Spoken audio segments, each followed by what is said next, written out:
প্রতিপক্ষের 4 ডিফেন্ডারকে দর্শক বানিয়ে জোরালো শুট। ওহ লিও, আপনার বয়স সত্যই 38 তো? প্রশ্নটা আরো জোরালো হবে যখন এই ছবিগুলো দেখবেন। 2 মার্কারের মাঝখান দিয়ে পাস, কখনো 2 থেকে 3 জন ডিফেন্ডারকে তুর্কি নাচন নাচিয়ে নিজের চিরচেনা জাদুকরী মুভমেন্ট। হ্যাঁ, মেসিক্যাল মুভমেন্ট। মায়ামি লস অ্যাঞ্জেলেসের বিপক্ষে ম্যাচ হেরেছে, কিন্তু এই ছবিগুলো আপনাকে দেবে চোখের প্রশান্তি।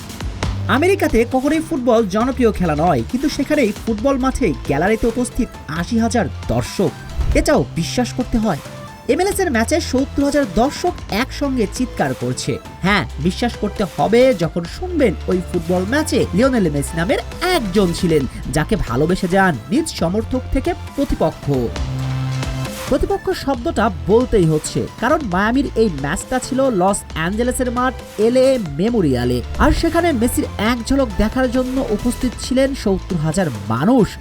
চারদিকে সমুদ্র গর্জন উঠেছিল একটা নামে, মেসি, মেসি আর মেসি। প্রতিপক্ষ সমর্থকদের নিরাশা করেননি লিও।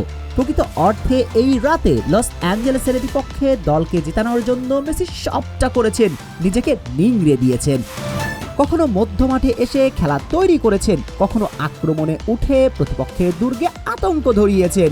আবার লস অ্যাঞ্জেলেসের ফুটবলারদের পায়ে বল থাকলে মেসি যেভাবে প্রেস করছিলেন তার নজর কাড়া। মেসি যে হারিয়ে যায়নি, মেসি যে ফুরিয়ে যায়নি তা দেখিয়েছেন। কিন্তু ফুটবলে তো আর একা একা ম্যাচ জেতানো যায় না। বিশেষ করে যে দলের ডিফেন্ডাররা আর গোলকিপার শিশুসুলভ ভুল করেন, সে দলের ম্যাচ জেতাটা অলিক কল্পনায় বইকি। তাই তো ম্যাচটা হেরে বসেছে মায়ামি। কিন্তু ব্যক্তিগত নৈপুণ্যে ঠিকই আলো ছড়িয়েছেন মেসি। তবে ম্যাচে ফুটবল বরপুত্র আর এশিয়ার ফুটবলের কিংবদন্তি হিউমিনের এক বিন্দুতে মিলিত হওয়া ছিল বিশেষ নজরে।